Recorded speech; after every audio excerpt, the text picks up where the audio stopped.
सज्जनों, प्रेम से बोलो सतगुरुदेव की जय। साथियों, सतगुरु कबीरदास जी कहते हैं, हे धर्मदास, तुम ध्यान से सुनो, मैं तुम्हें विस्तार पूर्वक सब वृतांत बताता हूँ। साहब कहते हैं, सत्पुरुष ने अपनी इच्छा से 16 पुत्रों को उत्पन्न किया, जिनमें से काल निरंजन सत्पुरुष का 5वां अत्यंत तेज अंग भीषण प्रकृति वाला पुत्र उत्पन्न हुआ। उसी ने अपनी उग्र स्वभाव के कारण सब जीवों को अत्यंत कष्ट दिया। इसी ने सबके जीवन को मोह माया के बंधन में बांधकर झुलाया। काल निरंजन ने सत्पुरुष में ध्यान चित्त लगाकर तपस्या की, जिससे सत्पुरुष परमपिता परमेश्वर अति प्रसन्न हुए और अपने 6वें पुत्र सहज को निरंजन के पास तपस्या का कारण जानने के लिए भेजा। सत्पुरुष कहते हैं, वैसे तो निरंजन ने बहुत सेवा तपस्या की, इसीलिए उसे हमने पहले से ही मानसरोवर स्थान दे रखा है। परंतु हे सहज, अब तुम उससे जाकर पूछो कि अब वह किस लिए तपस्या कर रहा है, अब वह क्या चाहता है। जो भी चाहता है सारा वृतांत आकर मुझे बताओ। तभी सहज निरंजन के पास चल देते हैं। चले सहज तब शीश नवाई, धर्म राय पहुँचे जाई। कहे सहज सुन भ्राता मोरा, सेवा पुरुष मान लई तोरा। अब का मांगो सो कह मोही, पुरुष आवाज दीना यह तोही। तब सहज सुत सत्पुरुष को सिर झुकाकर चले और धर्मराज के पास पहुँचे। सहज ने प्रेम भाव से कहा, हे भाई सुनो, तुम्हारी सेवा तपस्या को सत्पुरुष ने स्वीकार कर लिया है। अब तुम क्या मांगते हो मुझे कहो। सत्पुरुष ने तुम्हें यह स्वीकृति प्रदान की है। तब निरंजन सहज से वचन करता है, अहो सहज तुम जेठे भाई, करो पुरुष सो बिनती जाई। इतना ठाव न मोहि सुहाई, अब मोहि बकस देहु ठकुराई। सहज की यह बात सुनकर निरंजन प्रसन्न होकर बोला, हे सहज, तुम मेरे बड़े भाई हो, मेरी ओर से जाकर सत्पुरुष से प्रार्थना करो कि इतना सा स्थान मानसरोवर मुझे अच्छा नहीं लगता। अब मुझे कहीं किसी बड़े स्थान का स्वामी बना दे। मोरे चित असभव अनुरागा, देव देश मोहि करहु सभागा। कै मोहि देव लोक अधिकारा, कै मोहि देहु देश एक न्यारा। निरंजन कहता है, मेरे चित्त में ऐसा मोहानुराग और चाह इच्छा है कि मुझे कोई देश देकर सौभाग्यशाली करें, जिसमें या तो मुझे देवलोक पर अधिकार दें या मुझे एक अलग देश दें। तब सहज सत्पुरुष से जाकर कहता है, चले सहज सुन धर्म की बाता, जाए पुरुष सो कहे विख्याता। जो कुछ धर्म राय अभिलाषी, तैसे सहज सुनाए भासी। निरंजन की बात सुनकर सहज चले और जाकर सत्पुरुष से निरंजन की सारी बातें कहीं। जो कुछ निरंजन ने अपनी इच्छाएं प्रकट की थीं, वैसे ही सहज ने कहकर सुना दी।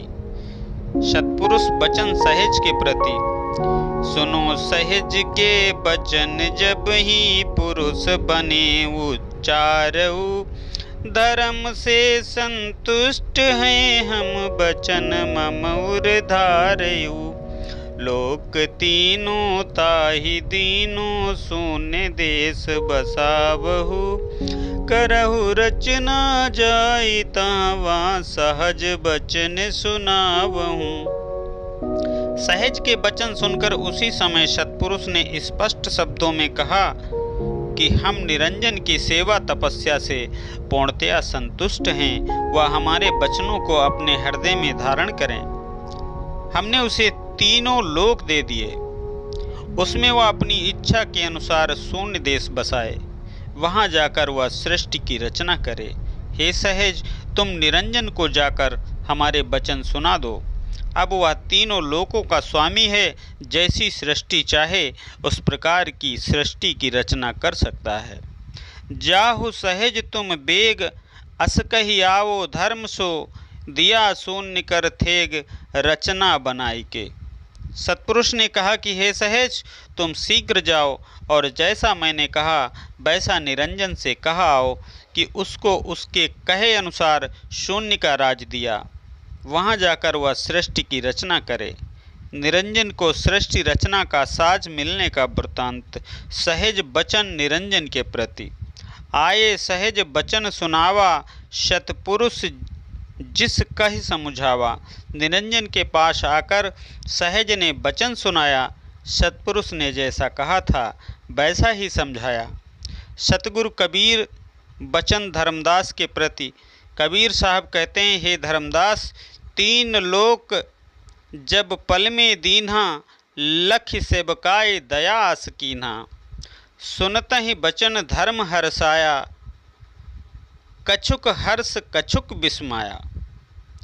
सतपुरुष कबीरदास जी कहते हैं, हे धर्मदास, निरंजन की सेवा तपस्या देखकर सतपुरुष ने ऐसी दया की कि उसे क्षण भर में तीनों लोक दे दिए। सहज से यह वचन सुनते ही निरंजन खुशी से भर गया, परंतु उसे प्रसन्नता के साथ साथ उसे कुछ आश्चर्य भी हुआ। यानी इतना सब कुछ उसे इतनी सरलता से कैसे मिल गया। निरंजन वचन सहज के प्रति।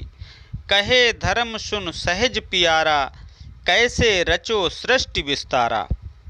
पुरुष दयाल दीन मोहि राजू, जानून भेद करो किम काजू।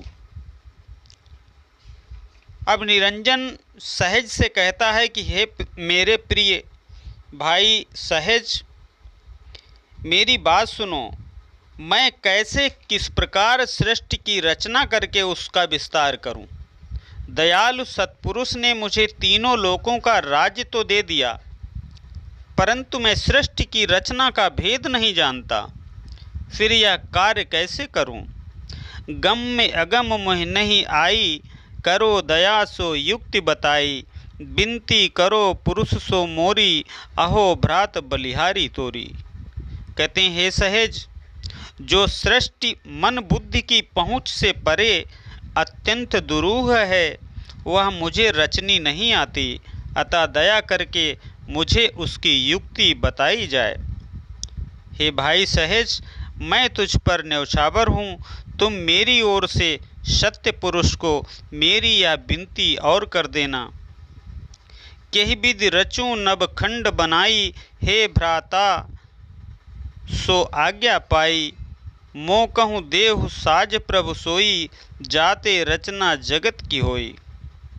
कहते हैं, हे सहज भाई, जो आज्ञा मिली है उसके अनुसार किस प्रकार रचना कर नवखंड बनाऊं। मेरे सतपुरुष स्वामी वही साजो समान दें जिससे जगत सृष्टि की रचना हो। सहज का सतलोक को जाना, तब ही सहज लोक पगुधारा, कीन दंडवत बारंबारा। निरंजन की विनती सुनकर उस समय सहज सतलोक चले गए और वहां जाकर सतपुरुष को बारंबार दंडवत प्रणाम किया। और तब सहज ने सतपुरुष से कहा, अहो सहज कस एहवा आई, सो हम सो तुम शब्द सुनाई। सतपुरुष ने कहा, अरे सहज, तुम यहाँ कैसे आए हो, वह शब्द तुम हमें बताओ। सतगुरु कबीर बचन धर्मदास के पद। सतगुरु कबीर साहब कहते हैं, हे धर्मदास, कही सहज तब धर्म की बाता, जो कुछ धर्म कही विख्याता। धर्म राय जस बिनती लाई, जैसे सहज सुनाओ जाई। सतगुरु कबीर साहब धर्मदास जी को बताते हैं कि तब सहज ने निरंजन की बात सतपुरुष को कही। जो कुछ निरंजन ने सहज से कहा था वह सब बताया। निरंजन ने जैसी विनती सतपुरुष से की थी वैसे ही सारी बातें जाकर सहज ने सुना दी। सतपुरुष की आज्ञा सहज से। आज्ञा पुरुष दीन तेहि वारा, सुनो सहज तुम वचन हमारा। कूर्म के उदर आहि सब साजा, सोले धर्म करे निज काजा। बिनती करे कुर्म सो जाई, मांग लेहि माथ नवाई। सहज की बातें सुनकर उसी समय सतपुरुष ने सहज को आज्ञा दी और सहज से कहा कि तुम हमारा वचन सुनो। कुर्म के पेट के अंदर सृष्टि रचना का सब साजो सामान सामग्री है। उसे लेकर निरंजन अपना कार्य करे। उसके लिए वह निरंजन कुर्म के पास जाकर विनती करे और उसके सामने सिर झुकाकर मांग ले। सहज का निरंजन के पास जाकर सत्पुरुष की आज्ञा सुनाना। गए सहज पुनि धर्म के पासा, आज्ञा पुरुष कीन परकासा।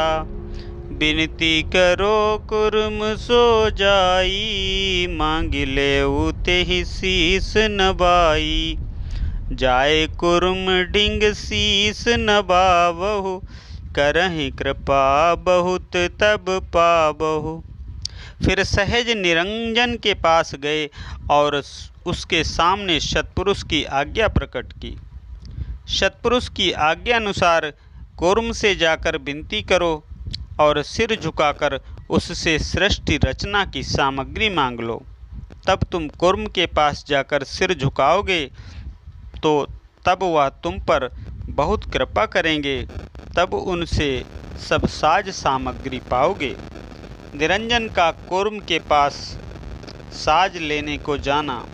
सतगुरु कबीर साहब धर्मदास के प्रति वचन करते हैं, हे धर्मदास, चलिभो धर्म हरस तब बाढ़ो, मन ही कीन गुमान तिगाढ़ो। जाए कुर्म के सम्मुख भयो, दंड परिणाम एक नहीं केऊ। सतगुरु कबीर साहब धर्मदास जी को बताते हैं कि सहज से सत्पुरुष की आज्ञानुसार कुर्म के पास चलते समय निरंजन का हर्ष बहुत बढ़ गया और उसने मन में बहुत अभिमान अहंकार किया। वह जाकर कुर्म के पास खड़ा हो गया, परंतु बताए अनुसार दंड प्रणाम एक भी नहीं किया। अमी स्वरूप कुर्म सुखदाई, तपन न तनिको अति सितलाई। करि गुमान देखो जब काला, कुर्म धरि अति है बलवाला।